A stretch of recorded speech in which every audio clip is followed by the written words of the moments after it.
Maxime Machenaud peut immortaliser l'instant. Il va jouer dans un stade qui peut contenir 50 000 spectateurs. Mais ils ne seront que 17 000 à suivre ce Saracens Racing, donc forcément, ça sonne un petit peu creux. Le coup d'envoi est donné par les Racingmen et d'entrée, les Londoniens se mettent à la faute.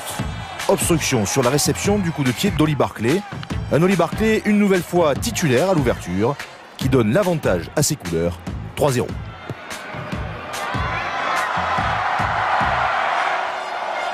Mais le début du match est dominé par les Saracens. Hodgson alerte Barrett, qui donne à Good. Good sur un pas pour Wiles. Ils sont tout près de marquer en coin. Les retours de Benjamin Fall et Barclay évitent le pire.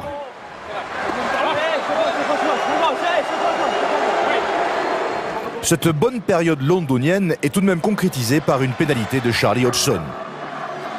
Après 10 premières minutes compliquées, le Racing commence à pointer le bout de son nez. En mêlée, les Franciliens sont largement dominateurs. Et à la suite de ce ballon volé sur introduction adverse, le coup de pied à suivre de Fabrice Estebanez est repris par Benjamin Fall, qui est un poil trop court.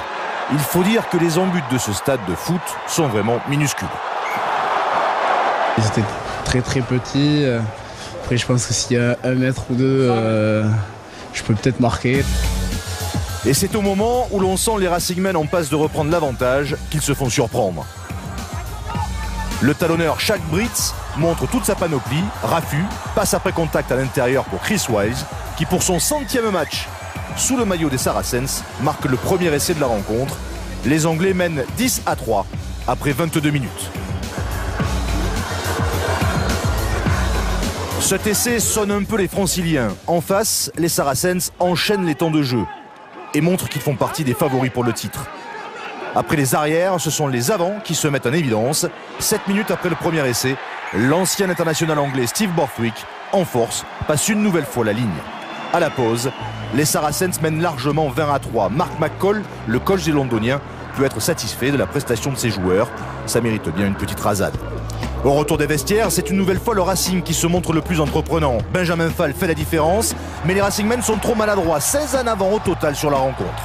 On a été un peu spectateur en première mi-temps, on s'est réveillé en seconde, mais trop de fautes de main dans des moments cruciaux. On aurait pu peut-être passer devant ou même recoller au score, mais on fait une petite faute de main à chaque fois, donc on est très déçus.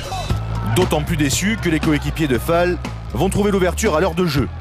Un magnifique 1-2 entre Hernandez et Matadigo le long de la ligne de touche. La passe en bras roulé d'Elmago pour son compatriote Juanimov. Le Racing revient à 23-10 puis 23-13 à 10 longueurs seulement.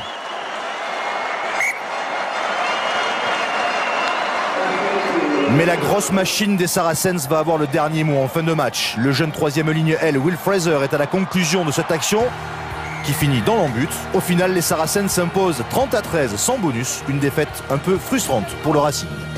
On voit bien que jusqu'à 10 minutes de la fin, même avec un match très difficile à négocier, on a nos chances et on les voit aussi à eux à la fin assez fatigués. Mais bon, on peut pas être satisfait de ces matchs aujourd'hui. Je crois qu'on venait avec plus d'ambition que ça.